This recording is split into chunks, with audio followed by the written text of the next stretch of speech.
의료 현장 최전선에서 근무하시는 국립중앙의료원 이소희 과장님을 스튜디오에 모셨습니다. 네, 안녕하세요. 과장님 소개 부탁드립니다. 네, 안녕하세요. 국립중앙의료원 정신과에 있는 이소희라고 합니다. 만나서 반갑습니다. 네. 네, 그 이소희 과장님께서는 일선에서 의료진뿐만 아니라 또 의료진일 뿐만이 아니라 또 중증 확진자들의 심리적인 고통, 어려움을 가까이서 지켜보셨으리라고 생각이 됩니다. 그래서 이 오미크론 공포 이겨내기 두 번째 시간에서는 코로나 완치 이후에도 확진자들의 정신건강에 미치는 영향과 또 오미크론의 공포에서 이겨내 마음의 힘을 기르는 방법에 대해서 이야기 나눠보도록 하겠습니다. 네. 자, 그러면 실제로 지난 2년 동안 코로나19 확진자들을 치료하시고 또 지켜보셨는데요. 입원하고 치료를 받는 동안 환자들은 주로 어떤 정신적인 문제를 호소했고 또 가장 두드러지는 스트레스 반응에는 어떤 것들이 있었나요? 저희들이 확진자분들 들어오셨을 때 보면은 이제 처음에 이제 심리 검사를 좀 했습니다. 심리 검사를 했을 때 불안, 우울, 외상후 스트레스, 불면 이런 걸 많이 호소하셨는데요. 실제 심리 검사 해보면은 한 13%에서 우울이 좀 심한 걸로 그렇게 나왔었고요. 거의 외상후 스트레스 장애에 준하는 증상을 호소하시는 분도 한 6% 정도 됐었습니다. 그 외에도 입원이 길어지다 보면은 초기부터 불안했던 분들도 있지만은 그 다음에 좋아지는 분들도 있는데 어떤 분들은 처음에는 괜찮으시다가 지금은 격리 해제 기준이 짧아졌거든요. 한 일주일인가 열흘 지나서 사실 증상 없으면 퇴원 가능하신데 초반에는 이 균에 대해서 우리가 확실히 바이러스에 대해서 모르니까 좀 방어적으로 했었습니다. 그래서 거의 음성 PCR에서 음전될 때까지 그게 2번 정도 연속으로 나와야지만 퇴원이 있었기 때문에 한 달, 2달 이렇게 입원을 했었거든요. 그러다 보니까 나중에 이제 처음엔 괜찮다가 이제 나중에 그러는 분들도 있고요. 특히 이제 기존에 있었던 분들이 많이 힘들어 하시더라고요. 특히 이제 공황장애 있었던 분들, 예를 들어서 예전에 있었는데 그동안 괜찮다가 이번에 확진되면서 다시 그게 재발을 하시는 거죠. 그런 분들 보면은 구급차에서부터 벌써 증상이 시작이 돼가지고 연락이 옵니다. 지금 가시는 분이 이제 차 안에서 막 공황이 와가지고 그럼 미리 저희가 이제 준비해 놓고 기다려야 되고 이런 경우도 있고요. 그래서 중환자실 들어가는 분은 또 그들만의 스트레스가 있고 이렇게 다양한 문제들을 많이 호소하셨던 것 같습니다. 네. 그렇죠. 최근에 특히 이제 재택 치료자가 늘고 있는데요. 사전에 재택 치료자를 대상으로 또 저희가 사연도 받아보았는데요. 그 확진자들이 병원에서 또 경험하는 이런 여러 정신건강과 관련된 어려움도 있지만 또 특히 지금과 같이 오미크론이 이렇게 확산되는 상황에서 특히 재택 치료자 분들이 많이 증가하고 계시잖아요. 그래서 한번 저희가 재택 치료자 분들의 사연을 중심으로도 또 한번 좀 말씀을 나눠보도록 하겠습니다. 먼저 제가 첫 번째 사연을 좀 읽어보도록 하겠습니다. 저희 부부는 얼마 전에 코로나 확진 판정을 받고 현재는 재택 치료 중인데요. 돌봐줄 사람이 없어 6개월 된 둘째가 저희랑 함께 생활을 했습니다. 둘째가 이제 6개월밖에 안 돼서 할 수 없이 저희랑 같이 있었습니다. 그런데 갑자기 열이 오르기 시작한 거예요. 한참을 자지러지게 우는데 정말 지옥이 따로 없었습니다. 병원에 가도 되는 건지 해열제를 먹여도 되는 건지 판단이 안 서더라고요. 설 연휴 기간이라 구청에 전화해도 전화도 안 받고 울면서 인터넷으로 폭풍 검색했네요. 진짜 멘붕이었습니다. 지금까지도 손발이 떨리고 무섭네요. 네, 우리가 정말 공감이 되는 사연인데요. 이소희 과장님 어떻게 보셨나요? 이 사연에 대해서. 저희 보면은 이제 가족 전체가 확진된 케이스가 많이 있습니다. 그런 경우에 이제 재택 치료면 이제 집에 계시게 되는데 병원으로 입원을 하시게 되면은 저희가 이제 가족 동실 할 수 있도록 배려를 해드리고 있습니다. 보통 우리가 병실이면 이제 남자 병실, 여자 병실 이렇게 따로 있지 않습니까? 그런데 가족인 경우에는 예외로 해드려가지고 그냥 같이 한 방을 쓰실 수 있게 그래서 뭐 모자가 같이 있기도 하고요. 온 가족이 들어오시기도 하고 그런 경우가 종종 있고요. 그럴 때 에피소드 보면은 이제 거기를 못 벗어나시니까 평소에 아드님하고 대화가 좀 잘 안 됐었는데 거기 있는 동안에 이제 계속 대화를 많이 할 수밖에 없는 거죠. 서로가 상호작용을 많이 할 수밖에. 그래서 이제 엄마는 오히려 그런 기회가 좋았다. 뭐 근데 아이는 너무 힘들다. 뭐 이런 경우도 있었고요. 근데 문제는 그 일부만 또 확진이 되는 경우도 문제인 것 같습니다. 사실 집에서 재택 치료라는 게 서로 이제 자가 격리돼 있어야 되는데 이제 좀 큰 아이들 같으면 좀 덜하지만은 아이들이 스스로 이렇게 밥 챙겨 먹고 하는 게 굉장히 어렵고 그거를 이제 서로가 그 마스크 쓰고 밖에 안 나오게 통제해 가면서 한다는 게 굉장히 어렵고 또 일부가 입원되는 경우에는 그 남아 있는 가족들이 그 뭐 아이들도 그렇지만은 또 아기들도 있거든요. 그러면 사실은 실질적으로 분리가 불가능하고 또 집에 이제 뭐 좀 장애인이 있다든지 치매 어르신이 있다든지 할 때 본인이 확진돼서 가버리면은 이제 그 남아 있는 가족들을 돌봐줄 사람이 없을 때 그게 또 굉장히 스트레스가 되더라고요. 그리고 또 이런 경우는 지금 다 온 가족이 확진이 됐기 때문에 그런데 연휴 기간 동안에 열이 날 때 이게 꼭 코로나가 아니라 할지라도 굉장히 스트레스를 받게 돼 있습니다. 왜냐하면은 이제 응급실을 가야 되는데 연휴 기간 동안에는 열이 나게 되면은 사실 응급실에 그냥 못 들어가고 격리병실이 있는 응급실만 받을 수가 있기 때문에 그 미리 격리병실이 확보됐는지를 확인을 하고 봤는데 다 차 있으면 그 병원이 못 받거든요.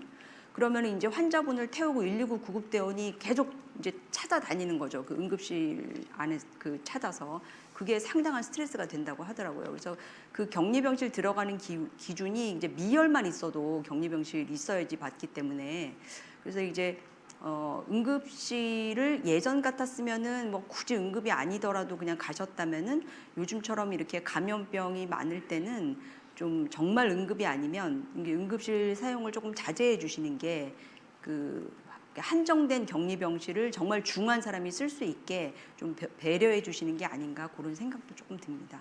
네. 네. 참 이런 경우 어려움에 빠지실 것 같습니다. 우리가 가족 모두가 확진된 경우, 굉장히 이 자가 치료하는 경우 어려움들이 좀 있어요.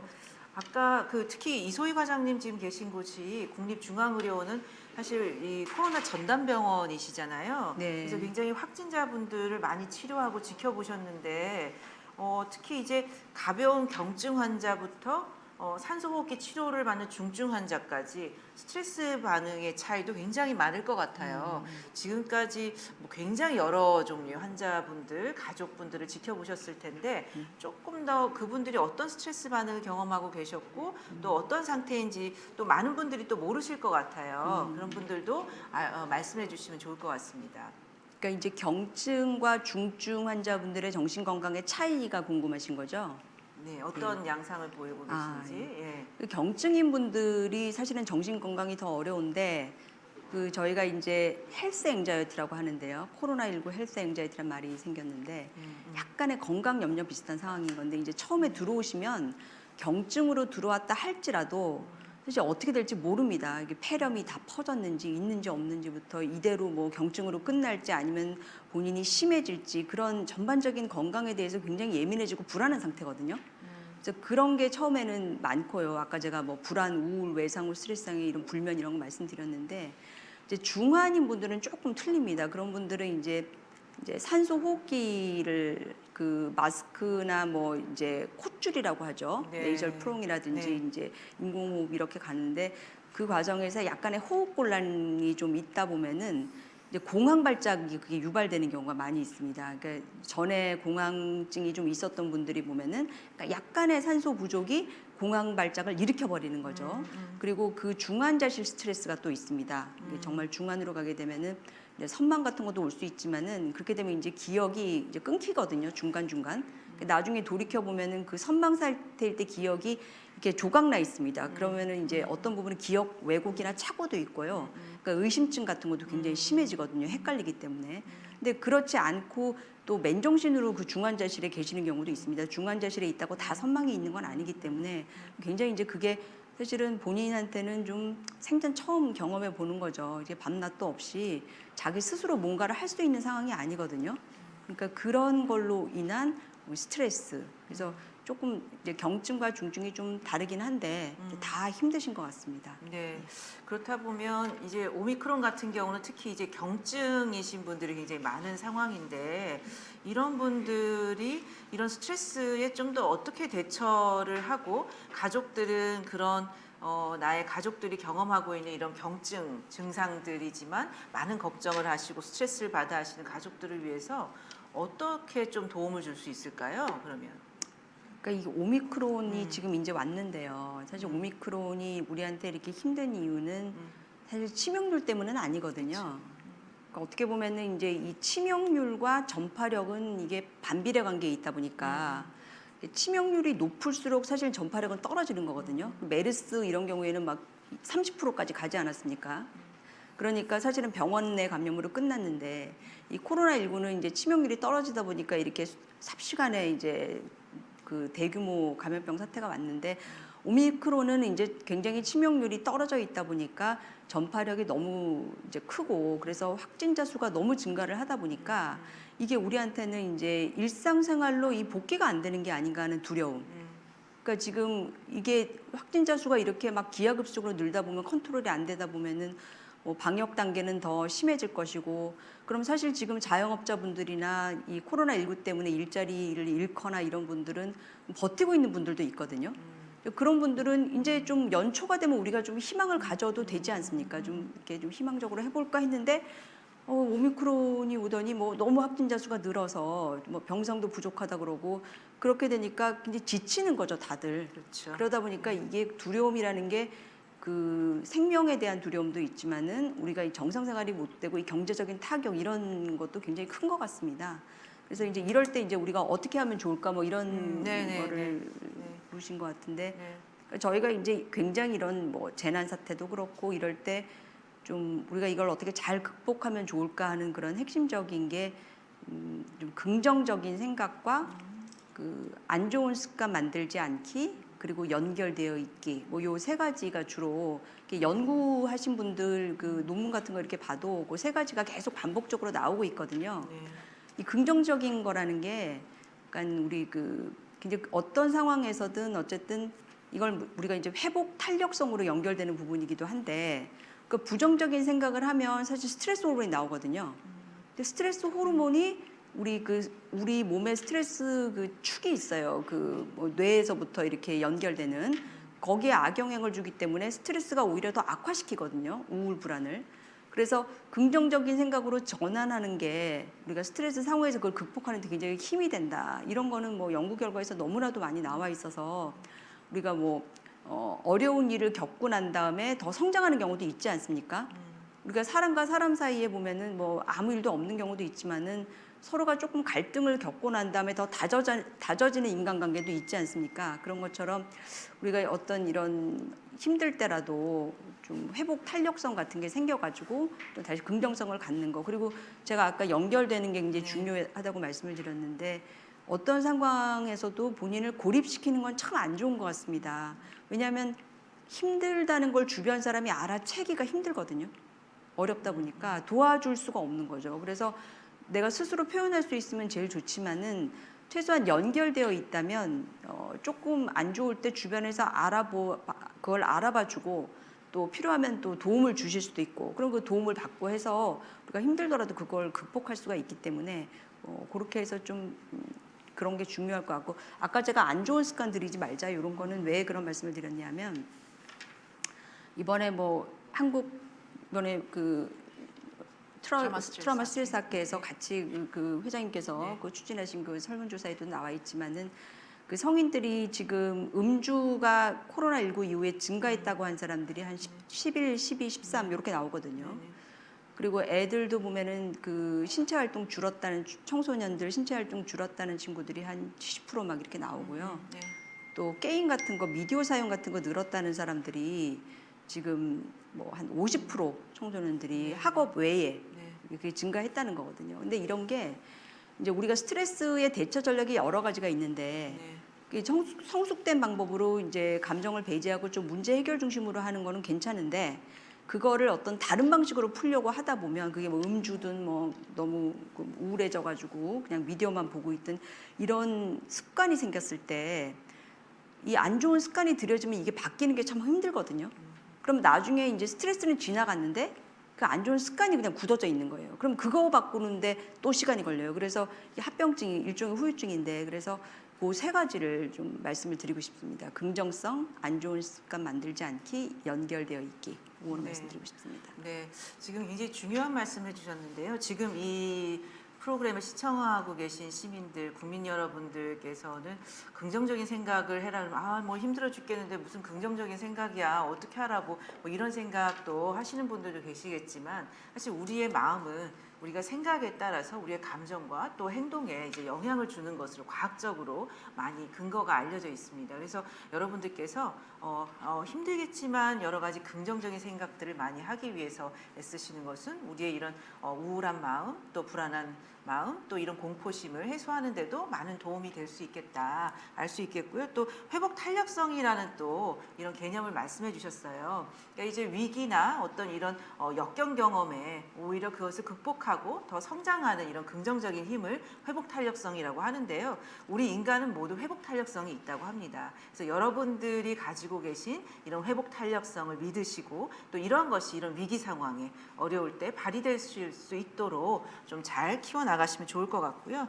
또 지금 뭐 이런 안 좋은 습관 만들지 말라고 하셨는데 저희 실태 조사 결과에도 보면 그 국민들이 이제 이 생활 방역이 상관없이 이제 이 거리두기가 굉장히 강화되고 상황이 악화되는데도 음주율은 증가하고 있는 것으로 이제 실태 조사 결과 나타나고 있습니다. 그러니까 이제 가정 내 음주가 굉장히 많이 증가하고 있다라고 저희가 추측을 하고 있는데요. 또 청소년들 조사 같은 경우는 신체 활동이 줄어들고 있다라고 하는데 저희가 사실 이렇게 우울하고 굉장히 힘든 마음을 이제 강화시켜 주는 데는 신체 활동이 가장 효과적이라고 이런 여러 가지 과학적인 조사 결과 알려져 있습니다. 그래서 힘드시지만 마스크 끼시고 밖에 나가서 산책하시고 가볍게 걷고 동네를 걷고 뭐 이런 좀 뭐 이제 등산도 하시고 이런 동네 좀 산책하고 움직임을 할 수 있는 이런 좀 여러 신체 활동 하시는 거 굉장히 중요할 것 같습니다. 그리고 아까 연결하기 말씀해 주셨어요. 여러분들 제가 보니까 우리나라의 이제 가구에서 30% 이상이 1인 가구가 되었습니다. 우리나라가. 그래서 지금 특히 서울시 같은 경우는 특히 어떠한 도시보다도 1인 가구 비율이 굉장히 높은 도시입니다. 그래서 이제 혼자 계시는 분들이 특히 이런 코로나 상황에서 굉장히 많이 힘드실 수 있는데요. 이런 시기에 SNS든 전화든 또는 뭐 밖에서 이제 같이 산책하면서 걸을 수도 있으시죠. 뭐 꼭 어떤 식사를 하거나 뭐 같이 먹지 않더라도 이런 다양한 활동을 함께 하실 수 있는 누군가와 만나는 것, 이야기하는 것, 연결감 유지하는 게 특히 이 시기에 중요하다고 하니까 꼭 기억해 주시면 좋을 것 같습니다. 그래서 이렇게 세 가지 굉장히 중요한 말씀 해주셨습니다. 자, 우리가 굉장히 많은 시민들께서 올려주신 사연들이 또 있어서 중간중간 또 사연을 좀 보면서 또 같이 또 얘기하고 또 다른 얘기 또 질문도 하고 이렇게 좀 풀어나가도록 하겠습니다. 두 번째 사연을 제가 좀 보니까요. 이런 분들도 요즘 굉장히 걱정이 많으실 것 같습니다.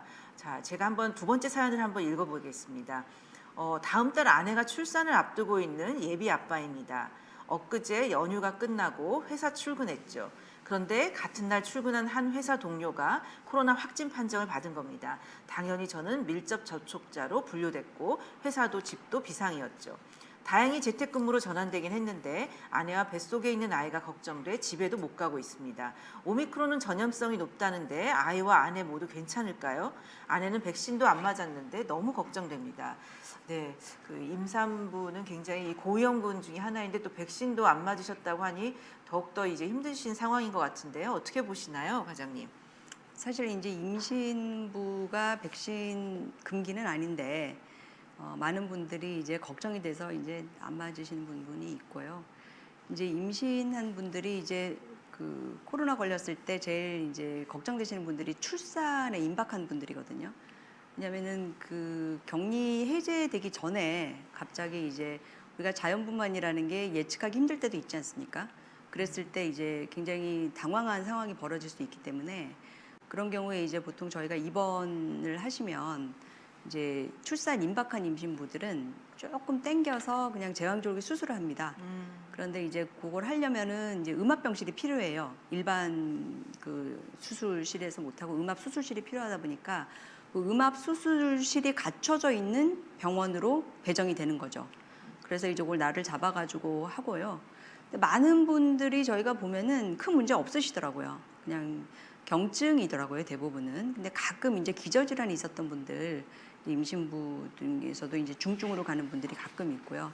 근데 이제 아무래도 지금 말씀해 주셨지만은 이제 홀몸이 아니니까 그 본인이 괜찮더라도 걱정이 많으시더라고요. 이 태아라든지 이제 그런 게 걱정이 되니까 계시는 동안에 이제 힘들어는 하시는데 그래도 생각보다는 예우는 뭐 별 문제 없더라는 거고, 그 중앙난임 우울증 상담센터라고 있습니다. 여기가 임신분들이 이제 심리 상담 그 적극적으로 저희가 도와드리거든요. 전화 상담 같은 걸로 해드리고 나중에 격리해제 된다면 또 직접 만나기도 하고 그러기 때문에 임신분들 중에서 스트레스 받는 분들은 이 중앙난임 우울증 상담센터를 뭐 인터넷에 쳐가지고 전화를 한번 걸어보셔서 등록해서 관리받는 것도 괜찮으실 것 같습니다. 네. 네, 그 굉장히 좋은 정보까지 같이 주셨는데요. 네, 그 임신하신 분들, 두신 또 가족분들 이 정보 참고하셔서 적극적으로 활용하시면 좋을 것 같습니다. 특히 그 이어서 좀 비슷한 뭐 저희가 조금 유사한 사연일 수도 있는데요. 좀 사연 한 번 더 좀 보고 다음 이야기로 좀 넘어가도록 하겠습니다. 사연 세 번째 사연인데요. 갑상선암 수술을 받은 지 이제 1년이 되었습니다. 지극정성으로 챙겨주는 아내 덕분에 걱정은 한시름 덜었지만 암보다도 저는 코로나가 더 무섭습니다. 이번 명절에는 자식들 안 부르고 아내와 단둘이 보냈네요. 지금도 외출을 자제하고 있는데 언제까지 집에만 있어야 하는 건지 답답합니다. 모두를 힘냅시다. 네. 네, 이 기저질환을 가지신 분들, 이 암뿐만이 아니죠. 굉장히 다양한 여러 많은 분들의 이야기가 여기에 포함이 될 수 있을 것 같습니다. 어떻게 생각하시나요? 예, 이분도 사실 그 갑상선 암만으로도 힘드실 텐데 지금 이런 상황이니까. 근데 이제 암인데 왜 백신을 안 맞으셨는지는 이제 잘 모르겠습니다. 왜냐하면 암이 백신 금기 사항은 아니거든요. 그러니까 주치 선생님이 이제 맞지 않는 게 좋겠다 이렇게 판단을 내린 경우라면은 뭐 그게 맞을 것 같고요. 케이스별로 좀 다를 수 있으니까. 그런데 일반적으로 사실 암은 뭐 금기 사항이 아니고 오히려 이제 기저질환 때문에 오히려 맞으셔야 되는 그런 분들이 더 많은데, 저희들이 이제 그 보통 이제 위중증으로 분류되는 경우가 이제 문제인 거거든요. 그 기준이 이제 노령하고 기저질환자하고 면역 저하자로 꼽고 있기 때문에 이제 걸릴 경우에 이제 굉장히 위험하니까 더 활동이 안 되고 더 이제 스트레스를 받으시는 거죠. 사실은 이제 그래도 이분은 배우자분이 계신다는 거는 그나마 다행이라고 생각을 합니다. 사실 더 힘든 분들이 가족이 없는 분들이 더 힘들더라고요. 그리고 이제 요즘 이제 그게 나오지 않았습니까? 팍스로비드가 나왔기 때문에 저희들이 이제 이번 초에는 바이러스 증식을 억제하는 약을 팍스로비드 같은 걸 쓰고 좀 그게 시간이 지나면 이제 5일 지나면 그게 의미가 없거든요. 그 뒤로 가면은 이제 면역 반응을 줄이는 약 위주로 해서 이제 면역 자체를 이제 좀 그 염증 반응을 줄이는 약 쪽으로 가게 되는데, 이 팍스로비드는 이제 초반에 사용해서 5일 이내에 사용해야 의미가 있는 거고 이제 초반에 바이러스 증식을 억제하는 건데, 지금 우선순위가 어쨌든 그 60세 이상하고 그다음에 이제 면역 저하자에게 투여를 가능하도록 돼 있고, 그리고 이제 어제 보니까 더 넓어져서 50대 이상의 기저질환이 있는 분까지 포함을 하게 됐더라고요. 그래서 이제 그런 경우에 이제 작년까지만 해도 이제 이게 없었는데 어쨌든 치료제가 나와서 초반에 바이러스를 초기에 빨리 해가지고 하면 되니까 걸렸을 때 바로 이렇게 좀 조치를 취하시면 좋지 않을까 하는 생각이 듭니다. 네, 그 우리가 그 일반 시민들도 굉장히 이 불안하고 두려워하고 걱정이 많으신데 기저질환 위험인자 있으신 분들은 또 얼마나 많으실까, 또 이런 걱정이 듭니다. 그럼에도 불구하고 어떤 우리가 할 수 있는 부분들을 하고 또 충분히 또 예방할 수 있고 또 이 감염을 막을 수 있는 많은 방법들이, 이런 정보들이 있으니 이런 부분에 또 정확한 정보를 잘 들으시고 이런 불안한 마음에 좀 잘 대처하실 수 있으면 좋을 것 같습니다. 저희가 여기서 저희가 앞으로 이 2주간 이 생방송으로 계속 이렇게 매일매일 진행되고 있는 이 프로그램인데요. 이 코로나로 고생하신 생생한 이야기들, 그리고 또 코로나 때문에 벌어진 뭐 우픈 사연들, 또 코로나 관련된 다양한 질문들 등등 이런 함께 나누고 싶은 이야기 있으신 분들은 이 라디오 doc.co.kr 굉장히 어렵습니다. doc.co.kr인데요. 네, doc. 네. 이 라디오입니다. radio. 예, 이메일 주소는 radio@ 골뱅이 doc.co.kr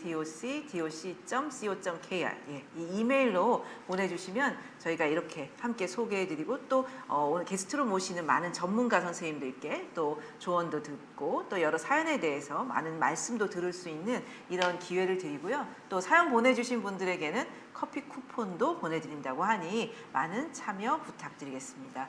네, 그 기저질환 계신 분들, 뭐 또 노령이신 분들, 특히 오미크론이 가볍다곤 하지만 치명률이 낮다곤 하지만 기존에 이런 기저질환 가지신 분들은 특히 또 굉장히 불안하시고 많이 두려우실 텐데요. 하지만 우리가 할 수 있는 방역 수칙을 잘 지키고 또 이런 나의 불안을 잘 해소할 수 있는 이런 여러 가지 방안들에 대해서 잘 들으시고 아까 말씀해주신 주변 가족들과 연결하고 친구분들, 지인분들과 같이 연결하시고 긍정적인 생각하시고 또 이런 그럼에도 불구하고 안 좋은 습관보다는 좀 긍정적인 몸을 움직이고 신체 활동할 수 있는 이런 긍정적인 활동들 하시는 이런 대처 방안들 많이 활용하시면 좋을 것 같습니다. 자, 그러면은 예, 또 다른 사연이 또 있는지 한번 좀 보겠습니다. 네. 네. 이 사연 같은 경우는 지금 오미크론 이 확진자 수가 증가하고 있는 이런 상황에서 보내주신 것 같습니다. 네. 오미크론 확진자 수가 나날이 늘어나는 걸 보면서 요즘 너무 불안합니다. 지난해 저는 모임에 나갔다가 코로나에 걸렸습니다. 시간이 걸리긴 했지만 다행히 완치 판정을 받았고요. 그런데 문제는 아침에는 기분이 좋았다가 오후에는 급격히 다운된다는 겁니다. 머리에 안개가 낀 것처럼 한동안 멍한 상태가 되기도 하고 두통도 심해졌습니다. 마치 어디가 고장난 사람처럼 말이죠. 심장이 조이는 듯한 기분도 듭니다. 또다시 같은 고통을 느끼고 싶지 않아서 지인을 만나는 것도 피하고 있고 외출도 가급적이면 안 하고 있는데 혹시나 코로나에 다시 감염되면 어쩌나 매일 전전긍긍하네요. 다시 치료를 받는 건 죽기보다 싫고 두렵기까지 합니다. 네, 지금 아마 많은 분들이 이 사연을 들으시면서 비슷한 심정이실 것 같은데 이분 같은 경우는 이전에 그래도 확진된 경험이 있으신 분들이에요. 특히 이전에 어떤 비슷한 경험을 하셨던 분들은 또 이런 오미크론이 확산되면서 아니 또 나에게 이런 일이 생기면 어쩌나 하는 이런 어떤 두려움이나 공포가 또 훨씬 더 또 심할 것 같습니다. 자, 과장님 어떻게 보시나요? 그 확진된 분들이 이제 퇴원한 이후에도 그 굉장히 주관적일 수도 있고 또 객관적일 수도 있지만은 후유증 호소하시는 분들이 많이 있거든요. 연구 결과들 보면은 한 50%에서 어떤 식으로든 호소를 하신다는 건데요. 예를 들어서 이분 같은 경우에는 지금 두 가지를 호소하고 계신 것 같습니다. 하나는 이제 브레인 포그라고 하는데 뇌 안개라고 하는데 머리에 이렇게 안개 낀 것처럼 그러니까 멍해진다는 거죠. 그래서 좀 집중이 잘 안 되고 뭐 기억력도 예전 같지 않은 것 같고 뭔가가 틀려졌다 이제 이렇게 호소를 하시는 건데 이게 사실 남들은 알 수준이 아니고요. 어떻게 보면은 남들은 모르는데 나는 아는 난 본인은 뭔가 전과 달라진 그런 느낌인 거거든요. 그래서 이제 뭔가 인지 기능 저하라든가 이런 거 호소하시는 분이 있고 또 하나는 보니까 그 우리가 외상후 스트레스에서 느껴지는 그 회피 현상이라고 있습니다. 그러니까 이제 그 관련된 뉴스나 그런 것만 들어도 그냥 막 심장이 두근거린다든지 그냥 피하고 싶은 거죠. 그래서 그런 두 가지 지금 정신적인 거 그렇게 있는 것 같고요. 그래서 실제 이제 그 아까 제가 50% 정도 된다고 말씀드렸는데 이게 계속되는 게 아닙니다. 계속되는 게 아니고 몇 개월에 걸쳐서 좋아지는 거거든요. 그래서 보통 우리가 이제 한 뭐 6개월까지도 가고요. 근데 이제 어쨌든 지금 기준은 그래도 3개월 이상 되면 롱 코비드란 말이 생겼는데 코비드가 어쨌든 보통 이제 우리가 정상적으로 한 3개월 이내면은 다 적응이 되고 돌아와야 되는데 그럼에도 불구하고 뭐 본인 복귀가 안 된다든지 그러면 이거 롱 코비드 아닌가 이렇게 한번 의심해 봐야 된다는 거죠. 그래서 그거는 지금 이제 연구 이제 시작되고 있는 단계라서 지금 분명히 말씀은 못 드릴 것 같은데 어쨌든 이런 일부 많은 거의 한 50%니까 대부분이지 않습니까? 거의 한 반수인데 그 중에 일부분이 이제 회복이 안 되는 문제, 그 부분에 대해서 롱코비드라고 부르고 이제 연구가 되고 있다는 거고, 정신건강 부분도 있습니다. 뭐 불안, 우울, 불면 계속 가는 분들이 있거든요. 그래서 우리가 이제 심평원 데이터, 국내 그 데이터 분석을 해봤더니 전에는 없었는데 코로나19 이후에 정신과 치료받게 된 케이스가 12% 나온다는 건데 일반인이 7% 나왔거든요. 그래서 분명히 더 높다, 유의하게 그렇게 연구가 됐었고요. 미국 데이터 보니까 18%까지 나왔더라고요. 근데 그 경우도 이제 없다가 생긴 건데 이제 재발된 케이스 포함해가지고, 그래서 이 정신건강 부분도 확실히 영향을 받는 것 같고, 근데 이제 중요한 거는 이게 계속 가는 건 아니고 이제 서서히 된다는 거고, 또 이분은 이거를 뭐 호소를 안 한 것 같은데 만성 피로도 있습니다. 그 브레인 포그 현상하고 같이 오는데, 저희가 이제 메르스 1년 후 환자분들, 생존자들, 그때 메르스가 한 130명, 40명 정도 우리나라에서 확진이 됐었는데 한 반수 정도 팔로우를 했었거든요. 그분들 중에서 이제 만성 피로 호소하는 분들이 거의 자설 충동을 느끼는 분하고 이렇게 연관성이 있다, 그런 분석 결과가 나온 적도 있어서 이 롱 코비드 부분은 이제 일부라 할지라도 저희가 좀 심각하게 생각하고 다뤄야 될 부분이 아닌가 생각을 하고 있습니다. 근데 대부분은 이제 좋아진다는 거고요, 시간 지나면은. 네. 그러면 방금 말씀하신 롱 코비드라는 이 부분은 보통 통상적으로 한 어느 정도 기간이 지속된다고 저희가 봐야 될까요? 보통 보면은 이제 뭐 CDC 이런 데는 뭐 1개월 이러는데, 네. 아니, 그러니까 그 이후까지 네. 되면은 네. 롱 코비드를 봐야 된다는 거고, 근데 네. 이제 실질적인 기준은 3개월 봅니다. 3개월까지는 정상 반응이라고 보는 거거든요. 우리가 많이 앓고 나면, 어디 병이 앓고 나면 수술도 그렇고 회복되는데 시간이 걸리지 않습니까? 네. 그래서 이제 3개월까지는 정상으로 본다는 건데, 그게 얼마나 지속되는가는 개인 차이가 있어서 지금 정해진 게 없습니다. 그래서 그거는 지금 연구가 이제 시작되고 있는 상황이고요. 아, 그렇군요. 이제 네. 막 이제 아직 사실 코로나가 다 잡히지도 않았기 때문에 네네. 이거는 코로나에 걸렸던 사람의 후유증에 대한 얘기거든요. 음. 그래서 이제 연구가 시작되는 과정이고요. 네네네. 그렇군요. 그러는 중에 또 실시간으로 댓글들도 좀 올라오고 있어서 좀 공유해 드리도록 하겠습니다. 아이디 조르바라고 하시는 분들께서 감염자님들 치료 후에 정확한 증상들을 공유했으면 좋겠습니다. 가짜 뉴스가 많아서요. 네, 시민들은 굉장히 이런 정확한 정보를 많이 알고 싶어 하는데요. 그런 차원에서 오늘 또 저희가 그 확진자, 또 자가격리하시는 분들, 재택치료하시는 분들의 정신건강이나 이 예후나 우리가 어떻게 해야 되는지도 또 정확히 들어보는 시간이 굉장히 중요할 것 같습니다. 또 아이디 현아라고 하시는 분께서는 코로나야 진짜 애들은 건드리지 말자. 네, 아이들이 친구들과 만나서 놀고 싶어 하는데 매번 코로나 때문에 못 놀아. 할 때마다 엄마도 아이도 스트레스 상승입니다.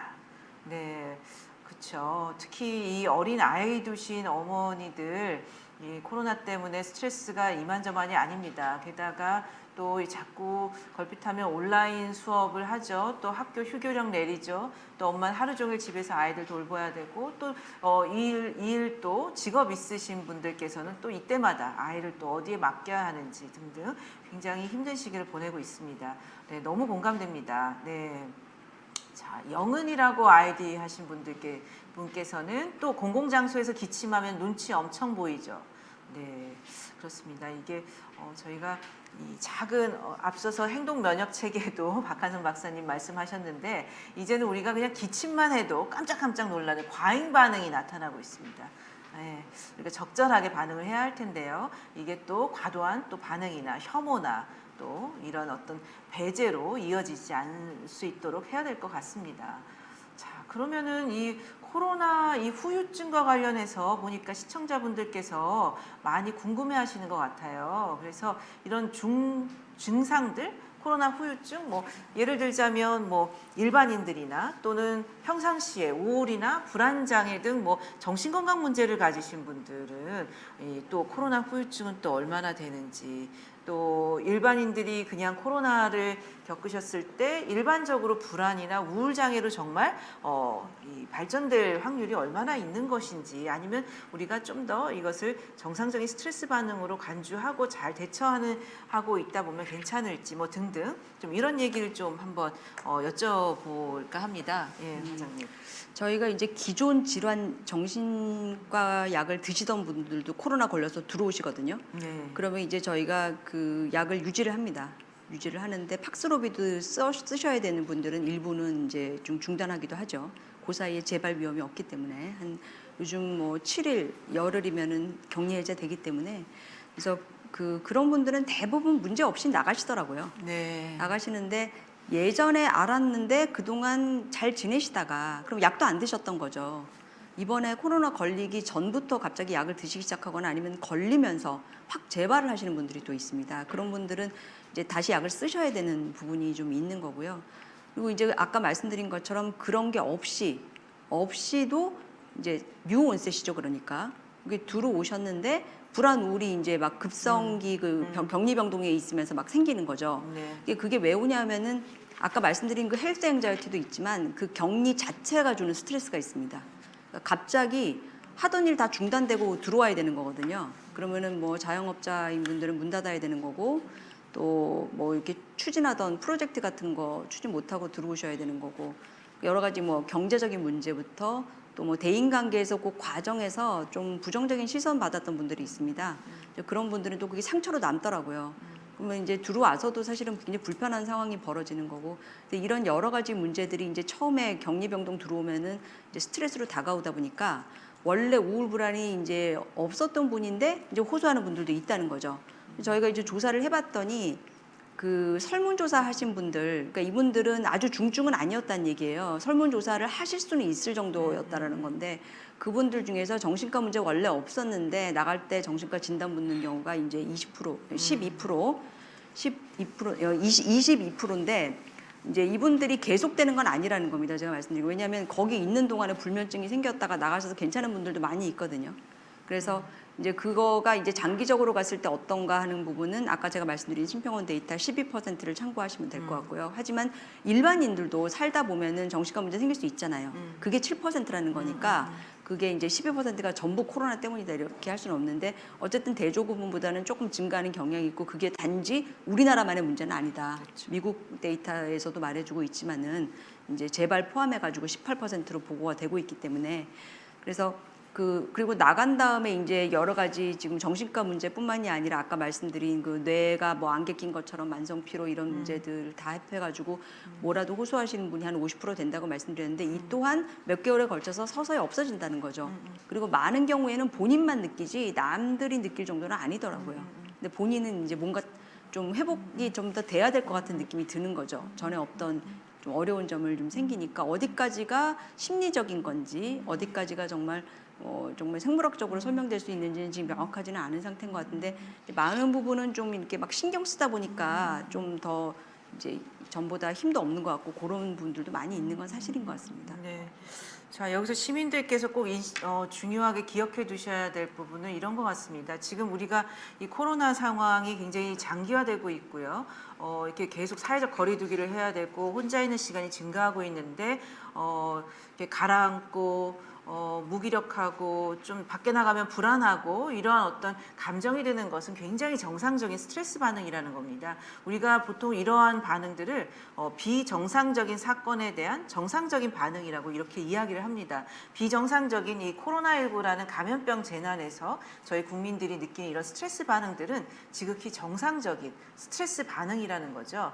그럼에도 불구하고 이러한 어떤 스트레스 반응들이 굉장히 장기간 지속되어서 내가 어떤 일상생활을 해내기가 어렵고, 내가 하던 직업이나 학교 생활이나 가정 생활이나 일에서 어떤 방해를 받는다라면 그때 물론 정신건강 전문가의 도움을 받으셔야 하지만, 어떤 가벼운 스트레스 증상들을 너무 병리화하지 않도록 또 노력하는 것도 중요할 것 같은데요. 오늘 마침 이제 이소희 과장님 이제 정신과 전문의시다 보니 저희가 좀 이슈를 좀 촉점화한다라면, 사실 여러분들이 경험하시는 스트레스 반응은 정상적인 스트레스 반응입니다. 상황입니다만 그럼에도 불구하고 정신건강에 어려움을 경험하시는 분들은 또 어떻게 좀 도움을 받을 수 있고 언제 어떻게 우리가 주의를 기울여야 되는지는 또 우리가 알고 있다라면 좀 더 잘 대처할 수 있을 것 같습니다.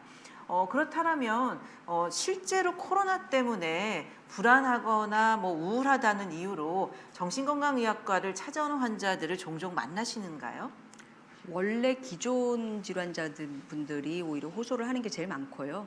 그것 때문에 호소하는 경우는 굉장히 드물고 확진되지 않았다면, 확진되지 않았다면은 요즘 그냥 심리 상담 같은 거라든지 전화 상담 많이 하고 있지 않습니까? 네. 그래서 그냥 그 정도로 하시는 것 같고, 근데 이제 확진자분들 중에서는 이제 전에 정신과 안 다녔는데 그 이후로 뭐 불면증이나 우울증 같은 거를 조금 치료를 받다가 그만두시는 분들이 있습니다.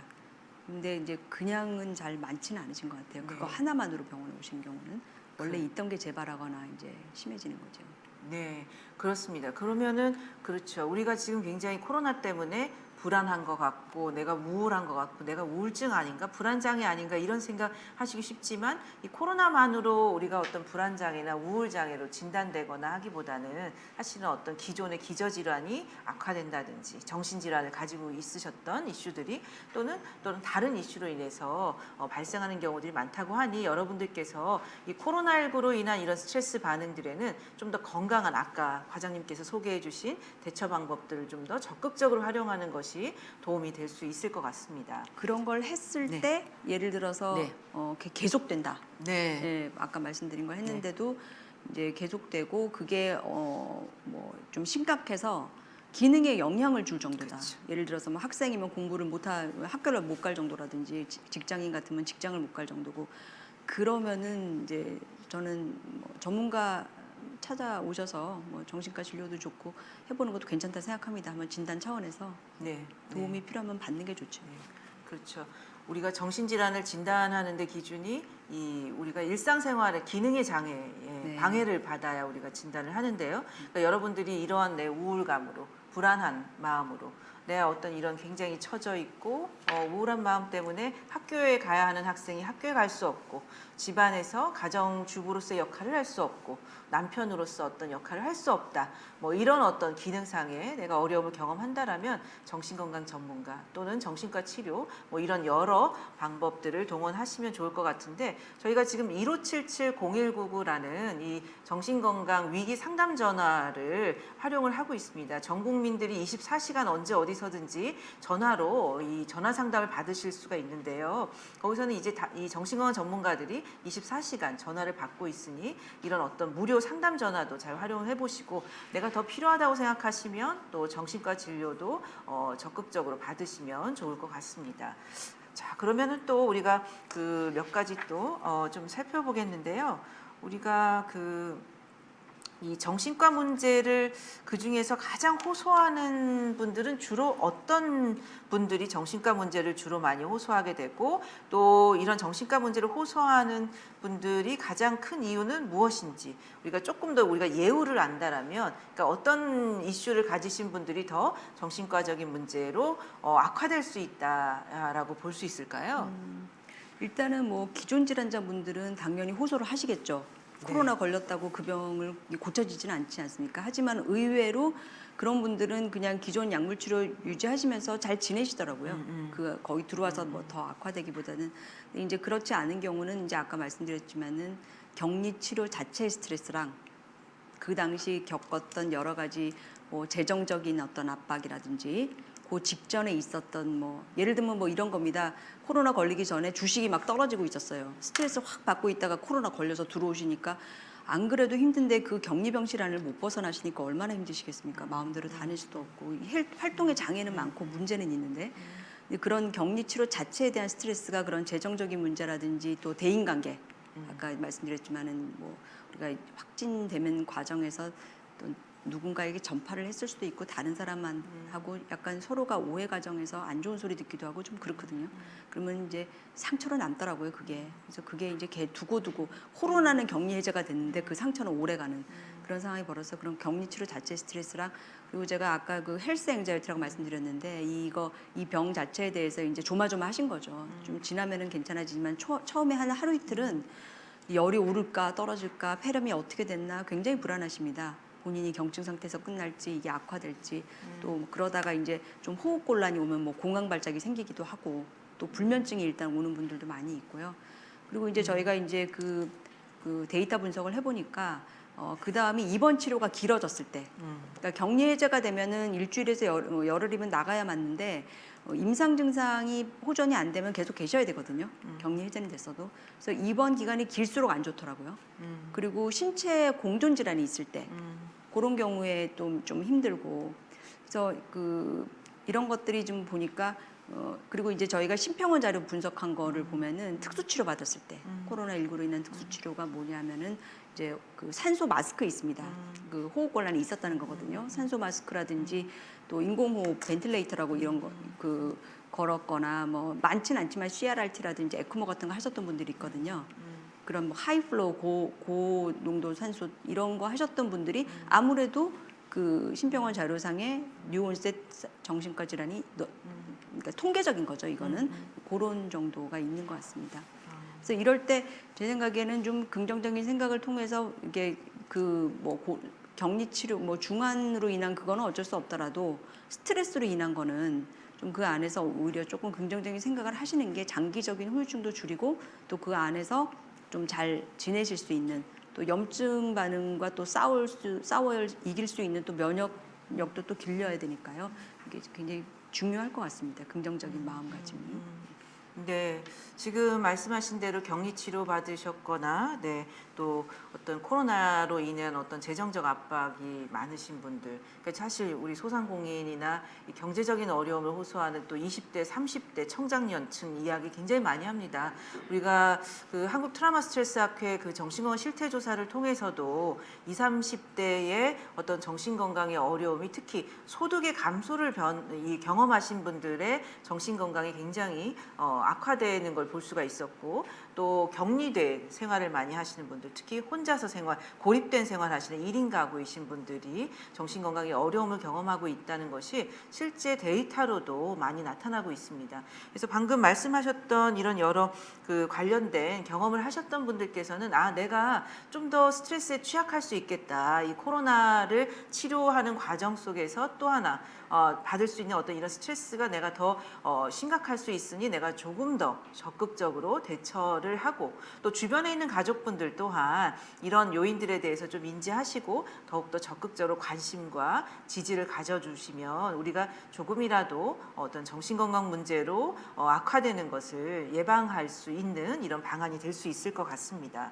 네, 그러면 우리가 아마 이 코로나19가 어쨌든 감염병 재난인데요. 보통 재난, 이런 어떤 심각한 충격적인 상황을 경험했을 때 확진되는 경험, 또 확진되어서 격리 생활을 하고 치료를 받고 특히 아까도 이런 특수 치료를 받는 경험, 격리 치료가 정신 건강 문제의 어떤 예우가 될 수 있는 그런 어려움들이더라 이런 말씀도 하셨는데 이런 충격적인 경험을 경험하신 분들이 이후에 많이 경험하는 정신질환 중에 우리가 외상후 스트레스 장애라는 게 있죠. PTSD라고 하는데요. 그러면 박 과장님 코로나 환자들도 투병 후에 혹시 외상후 스트레스 장애를 겪는 경우가 있을까요? 그렇죠. 그러니까 그게 아까 말씀드린 격리 치료 상태에서는 오히려 낮을 수 있습니다. 이거는 뒤에 나타나는 거거든요. 그래서 이제 오히려 그 퇴원 이후에 이제 처음에는 뭐 정신 없다가 이제 조금씩 점점 이제 좀 느끼는 거죠. 그래서 이게 보면은 근데 이제 보통 그 전에 트라우마를 많이 경험했었던 분들이 더 취약하다고 알려져 있고요. 그러니까 우리가 살다 보면은 뭐 스트레스를 한두 가지를 겪는 게 아닐 수도 있지 않습니까? 그러니까 이전에도 뭐 이것저것 트라우마를 겪었던 분들이 또 여기에 이제 추가되는 거죠. 우리가 이제 성냥개비 막 올리다가 마지막에 한 번 그냥 뚝 무너지듯이 이제 그런 게 있고 또 우리가 스트레스 받았을 때 아까 제가 안 좋은 습관 만들면 안 된다고 말씀을 드렸는데 이 대처 방안이 안 좋았을 때 이제 긍정적이고 그런 좋은 습관으로 해야 된다고 말씀드렸는데 이제 그런 분들이 좀 감정적으로 대응한다든지 안 좋은 습관을 만들면서 뭐 생활 불규칙으로 가버린다든지 그냥 다 이렇게 약간 자포자기하는 식으로 그런 분들이 이제 뭐 외상후 스트레스 장애 이런 거에 더 취약하다. 그리고 그 스티그마라는 얘기가 있는데 그 메르스 1년 후에 생존자분들 저희 조사했을 때 그 확진 당시 다른 사람부터 부정적인 시선 그런 이벤트가 있었던 분들이 좀 더 오랫동안 힘들어 하시더라. 이제 그런 게 좀 있었습니다. 그래서 좀 주변 사람들하고 관계 뭐 이런 것도 좀 중요한 것 같습니다. 네. 자, 우리가 모든 코로나19를 확진되었을 때 사실 정신과 질환으로 발병하는 건 아니지만 또 그 중에서도 외상후 스트레스 장애를 경험하게 되는 경우는 이전에 내가 경험했던 어떤 충격적인 외상 경험이 있을 경우, 예를 들어서 어릴 적에 아동 학대를 많이 받으셨다든지 가정폭력, 성폭력의 경험 있으셨다든지 충격적인 어떤 사건 사고의 경험, 학교에서의 어떤 뭐 왕따나 학교 폭력의 경험 등등 우리가 사실은 태어나서 죽을 때까지 경험하는 이런 충격적인 어떤 외상 경험이 참 많습니다. 그런데 이전에 어떤 그런 경험을 하셨던 분이 이런 코로나 상황에서 확진되고 그 상황에서 격리되고 이런 것들이 같이 맞물리면서 또 이 해결되지 않은 어떤 이런 외상 경험들이 또 하나의 이런 어떤 그 촉발 요인이 될 수가 있다라는 것 같습니다. 그래서 특히 이제 이전에 어떤 이런 나는 좀 그런 외상 경험이 좀 많이 있는 것 같다라면 특히 이런 코로나 상황에서 각별하게 나의 정신 건강을 돌보고 건강한 대처 방식, 아까 과장님께서 말씀해주신 많은 건강한 대처 방식들 꼭 기억하시면 좋을 것 같습니다. 네, 자 그러면은 제가 또 마지막 남은 사연이 또 하나 있는데요. 이 확진되신 분들 중에 사연의 또 하나입니다. 이 사연을 또 하나 좀 살펴보도록 하겠습니다. 자, 지난해에 코로나 검사만 2번 받고 자가격리만 한 달을 했습니다. 다행히 2번 모두 코로나 검사에서 음성 판정을 받았고 큰 이상은 없었죠. 문제는 이후 생활이었습니다. 취업 준비를 하며 알바를 하고 있었는데 계속해서 그만두는 상황이 생기니까 일자리 구하기가 쉽지 않더라고요. 원래도 혼자 생활하고 있었지만 사회생활을 안 하니 고립감은 이루 말할 수 없고요. 과연 일상으로 돌아갈 수 있을까? 불안과 우울이 저를 미치게 합니다. 취업은 할 수 있을지, 이대로 갇혀 지내는 것은 아닌지 밤마다 잠도 안 옵니다. 네, 어떻게 생각하십니까, 과장님? 아까 제가 이제 오미크론이 우리에게 공포를 주는 이유가 이렇게 치명률이 떨어짐에도 불구하고 그 강한 전파력, 그래서 지금 이거를 끝낼 수가 없게 만드는 거, 일상생활로 돌아가는 게 그게 영향을 준다고 말씀을 드렸는데 이분도 실제 지금 확진된 건 아니거든요. 그렇지만은 지금 돌아갈 수 없는 그 이 생활에 대해서 고립감을 많이 느끼고 계신데 지금 이분 같은 경우에 이제 일자리가 없다 보면은 우리가 불규칙적인 생활을 할 수가 있습니다. 그러니까 전에 같으면 아침에 일어나서 출근을 할 수가 있는데 있다 보면은 이제 낮에도 이제 누워 계시게 되고 그러다 보면 좀 사실은 가수면 빠지고 그러면 밤에 불면증이 와요. 그러니까 나중에 이제 그 돌아가고 난 다음에 불면증이 지속되는 거죠. 그래서 뭐 젊은 분들은 금방 좋아지지만은 그래서 제가 이제 안 좋은 습관을 들이면 안 된다라고 말씀을 드렸기 때문에 제가 이분께 말씀드리고 싶은 거는 일단 직장 다니는 것처럼 꼭 취직 못 하시더라도 생활 주기는 좀 유지를 해주셨으면 뭐 일주일에 뭐 한두 번 휴일 같은 때는 조금 뭐 편안하게 지내시더라도 평일에는 뭐 도서관을 가신다든지 아니면 뭐 좋아하는 뭐 활동이 있으면 하신다든지 해서라도 좀 그 생활 패턴은 어쨌든 좀 유지를 했으면 하는 부분이 있고 뭐 운동도 하셔야겠죠. 그러니까 그리고 그 고립감을 많이 느끼시는데 제가 연결되어 있는 게 이제 중요하다고 아까 말씀을 드렸지만은 마스크 쓰고 사람 만나셨으면 좋겠습니다. 뭐 같이 마스크 안 쓰고 만나거나 같이 식사할 때만 주의를 해야 하면 되지. 뭐 사실 마스크 쓰고 사람 만나는 거 자체가 그렇게 위험한 행동은 아니거든요. 어차피 직장 다니면 하셨어야 되는 거니까. 그래서 지금 그 아까 실태조사에서 뭐 신체 활동이 줄었다. 청소년들이 지금 70% 된다고 제가 말씀드렸는데 이 신체 활동이 준다라는 게 지금 많은 후유증을 남기거든요. 뭐 비만율이 올라갔다라는 보고도 있고요. 그래서 이제 코로나 때 살이 쪘다는 거죠. 근데 이제 이게 이제 연세 드신 분들은 단순 살찌는 데서 끝나는 게 아니라 사실은 여러 가지 뭐 소위 성인병이라고 하는 그 위험을 높이는 거거든요. 뭐 예를 들어서 고혈압, 당뇨 이런 거 리스크 있는 분들이 나올 수도 있는 거고 특히 이제 밤낮 뒤바뀐 생활하면 더 위험한 거죠. 근데 이게 지금 뭐 몇 달이 아니라 지금 1년, 2년 가고 있기 때문에 지금은 습관을 좀 바로 잡아야 될 때가 아닌가. 그래서 이분께 조금 힘내시라고 좀 말씀드리고 싶고 직장 다닐 때처럼 한번 생활해 보시면 어떨까. 그렇게 좀 이게 생활 패턴, 기상 시간, 잠자는 시간 이런 거, 식사 이런 거 좀 규칙적 하는 그런 말씀 좀 드리고 싶습니다. 네. 아마 지금 이 사연은 지금 이 시청하시는 많은 분들이 비슷하게 공감하시는 사연이 아닐까 싶습니다. 네. 특히 이렇게 우리 젊은이들, 일자리 구할 수 없고 고립된 느낌 들고, 또 불규칙한 생활을 하다 보니 자꾸 불면증 생기고 하는 이런 것들이 반복되고 있습니다. 뭐 출근하고 학교 갈 일 없어도 일어나던 시간에 일어나서 아침밥을 먹고 또 몸을 움직이고 또 점심을 먹고 또 몸을 움직이고 생활 활동을 하고 또 저녁을 먹고 하는 이런 어떤 규칙적인 생활들이 무엇보다도 중요한 시기인 것 같습니다. 여러분들 힘내시고요. 오늘 들으신 많은 말씀들 기억하시고 우리 모두가 지금 경험하고 있고 나 혼자 경험하는 게 아니라는 겁니다. 그래서 우리 주변 사람들 모두 경험하고 있다라는 거 같이 힘내셨으면 좋겠고요. 아까 굉장히 중요한 말씀 해주셨어요, 과장님께서. 마스크 쓰고 만나라. 예, 거리두기라는 게 만나지 말라는 게 아니거든요. 우리가 좀 착각을 하는 게 그냥 집에만 있고 아무도 만나지 말고 내가 고립된 생활해라 이게 아니거든요. 마스크 끼고 밖에서 산책하면서 또 밖에서 또 충분히 만날 수 있습니다. 단지 마스크 벗는 순간에 이 부분을 이제 조심해야 되는 거라니까. 네, 우리가 연결감 느끼는 부분을 유지하는 부분, 특히 굉장히 중요하게 기억해야 될 것 같습니다. 자, 우리가 이제 코로나 장기 전에 이제 돌입하면서 전 국민이 이렇게 코로나 분류를 겪고 있다는 말이 나올 정도로 굉장히 힘들어하고 있는데요. 현장에 있는 의료진들도 굉장히 많이 심리적으로 지쳐 있을 것 같습니다.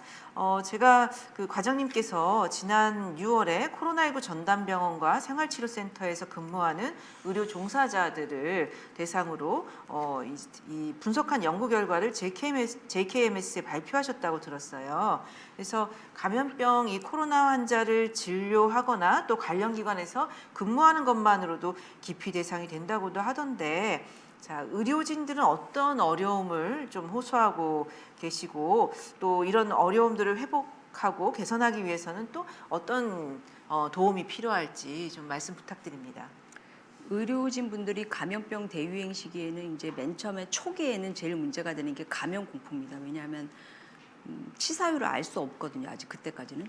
근데 지금은 이제 이게 메르스보다 훨씬 치명률이 떨어지는 걸 알고 있지만 처음에 올 때는 그걸 모르는 상태에서 확진자를 돌봐야 되는 거거든요. 근데 메르스 같은 경우에는 치사율이 사실 30%였습니다. 그러니까 뭐 전파 경로나 이런 것도 확실하지 않고 당연히 백신이나 치료제도 아직 개발이 안 된 상태에서 본인들이 확진자를 돌봐야 되기 때문에 일단 초기에는 감염 공포가 제일 심각한 것 같고요. 그 다음에 이제 마스크라든지 보호 장비 수급이 빨리빨리 안 될 수가 있습니다. 아주 초반에는 저희들도 초반에 마스크 굉장히 구하기 힘들었지 않습니까? 나중에 해결됐지만. 그래서 감염병이 갑자기 올 때는 어쨌든 이 두 가지가 제일 스트레스인 것 같고요. 좀 지나다 보면 이제 감염병이 이제 진행되면서 확진자 피크를 치니까 그때 이제 오는 또 스트레스가 있는데, 결국은 이제 경증이야 이제 재택 치료를 받으면 되는데, 이제 중환자, 위중증 환자분들은 중환자 전담 인력이 필요하거든요. 중환자실에 들어가셔야 되니까. 그런데 그 베드가 부족한 거죠. 그거를 마련하는 게 굉장히 스트레스가 되게 됩니다. 막 배치가 되는데 이제 중증 전담 인력이라는 게 어느 날 갑자기 동영상 보고 교육을 할 수 있는 그런 종류의 그 스킬이 아니거든요. 이분들은 계속 임상에 있었어야 되는데 지금 저희의 수급 체계는 감염병 이전에 맞춰져 있지 않았습니까? 그러다 갑자기 이제 많은 분의 중환자 전담 간호사가 필요한 상황이 벌어지고 이제 그럴 때 그 수급을 맞추는 문제가 이제 굉장히 스트레스로 다가오는 거고, 그다음에 이제 좀 후반전으로 가면 이게 이제 장기화되지 않습니까? 그러면은 뭐 처음에는 몇 개월이면 끝날 줄 알았다가 1년, 2년 이렇게 가다 보면은 이제 소진 문제가 오더라고요. 그러면서 이제 에너지가 막 고갈이 되면서 약간 무기력감을 느끼는 거죠. 우리가 어떤 거를 내가 노력하면은 뭐 끝낼 수 있다. 그러면은 좀 힘들더라도 노력을 해보겠는데, 이거 한다고 되는 게 아니라 조절이 안 되네. 이러면은 사람들이 약간 이제 무기력한 상태에 빠질 수 있거든요. 헬플리스니스라고 하는데, 그래서 그러다 보면은 이제 피로감, 또 불면증, 뭐 그런 그 우울증 이런 것들도 이제 의료진들도 마찬가지로 겪을 수가 있는 거죠. 우리 국민들도 지금 소진이 오겠지만은 의료진들도 후반부로 가면 그런 게 문제인 것 같습니다. 그래서 이제 어떻게 도와줄까 하는 부분은 저희들이 이제 델파이 설문조사라고 이제 패널 분들, 전문가분들을 모셔서 이제 이분들께 동일한 질문을 드리는 거죠. 그렇다면은 의료인을 위해서 그럼 어떤 게 지원이 되고 어떤 게 개선돼야겠는가 정책적으로 그 방안을 여쭤보는 건데, 이렇게 했을 때 이분들이 이제 답변이 다 다를 텐데 이거를 서로 합의점에 도달할 때까지 한 두세 번 돌립니다. 그래서 이제 합의점에 도달하면은 타당성 있는 방안이 뭔지가 이제 나오는 거고 그 중에 또 우선순위가 뭔지 이런 게 나오는 건데 그 짧게 말씀드리면은 그 결국은 의료 환경이 개선돼야 된다는 거죠. 이분들의. 그리고 심리 지원 물론 중요하고요. 그래서 의료 환경 개선 부분이 결국은 시설하고 인력, 그 인프라 부분이 평소에 좀 감염병 없을 때 기준으로는 맞춰 놓으면은 감염병이 갑자기 왔을 때 이제 이런 문제가 생기니까 좀 평소에 투자를 해가지고 이제 중환자 전담 인력을 좀 풍부하게 확보해 놓자 이런 게 가장 우선순위가 높은 걸로. 병상 부분은 이제 인력이 따라줘야지 되는 부분이기 때문에 같이 가는 거고요. 그리고 이제 그 심리적인 지원이나 이런 것도 굉장히 중요하고 의료비 지원도 중요한데 특히 수당 부분, 수당을 조금 현실화해달라 위험 수당을 이제 이런 게 조금 좀 타당성 있고 우선순위가 높은 걸로 이렇게 결과가 나왔습니다. 네, 지금도 저희가 이 오미크론이 확산되면서 일선 보건소부터 시작해서 뭐 의료 현장에 지금 굉장히 뭐 많은 힘든 시기를 보내고 있는데요. 지금 벌써 3년 차에 접어드니 그 의료인들이 본인뿐만이 아니라 또 가족분들까지 다 얼마나 고생이 많으시겠습니까? 예. 그래서 의료인들 또한 우리 국민들이 경험하는 것 못지않게 이런 여러 스트레스 반응들, 예, 이런 우울, 불안부터 시작해서 특히 소진이라는 우리가 용어가 있습니다. 이 굉장히 이런 것에서 업무에서 지치고 거의 탈진되고 그래서 이제 정서적으로도 굉장히 이런 냉담해지는 상태까지 되는 그래서 보건소에 저희가 이제 보건소 인력들을 대상으로도 조사를 해보면 그 가장 힘든 게 코로나19로 인해서 업무가 증가한 부분도 있지만 또 두 번째로 어려운 이유는 민원 때문이라는 이런 조사 결과도 있었습니다. 자, 우리 이 방송을 시청하시는 많은 분들, 자, 우리가 지금 막 급하죠. 빨리 나를 좀 돌봐달라. 왜 이렇게 빨리빨리 전화 안 해주냐. 뉴스에서도 많이 나오던데요. 나한테 좀 관심을 가져주고 나를 돌봐주고 내가 필요한 거 갖다 주고 빨리 전화에 답하고 뭐 이렇게 국민들 한 명 한 명은 굉장히 나를 위해서 해달라고 급하지만 또 의료진들이나 일선 보건소 인력들은 사실은 수많은 이 시민들을 또 돌보다 보니 이런 여러 어려움들이 있는데 특히 이런 민원들로 인한 소진이 굉장히 크다고 합니다. 이 코로나19에 대한 대응만으로도 힘든 상황인데 우리가 좀 더 성숙한 시민의식을 좀 더 발휘하면 우리가 같이 좀 이 어려움을 해결해 나갈 수 있을 것 같습니다. 우리가 또 이런 의료진들 이야기를 해보니 또 댓글이 올라왔네요. 김혜영님, 생각해보니 의료진만큼 체력적으로도 정신적으로도 가장 힘들지 않을까요? 유유유. 네. 또 미나 최라고 하신 분은 진짜 저런 상황은 멘붕이네요. 네. 이렇게 누구나라고 하시는 분은 아이디가 누구나이신가 보네요. 네, 의료진도 코로나 때문에 정신적으로 힘들겠어요. 그 생각은 미처 못했습니다. 그러시군요. 저희가 그러면은 이런 의료진이 이 경험하는 이런 어려움들을 여러분들과 공유하는 것만으로도 사실은 굉장히 의미가 있을 것 같네요. 네. 그 과장님께서 계신 그 국립의료원은 특히 이제 코로나19 전담병원인데 네. 특히 다른 병원보다도 더 의료진들께서 어려움이 많으실 것 같은데 어떠신가요? 저희는 근데 메르스를 겪었기 때문에 네. 단련이 되셨군요. 치명률 30%일 때 병실 들어가서 네. 근데 이제 길어져서 네. 힘듭니다. 저희들도 지금 많이 근데 뭐 전국에 있는 모든 의료진들이 다 힘드실 거고 아까 말씀해 주셨지만 또 보건소나 이런 분들은 또 다른 또 더 다른 뭐 민원이라든지 그죠?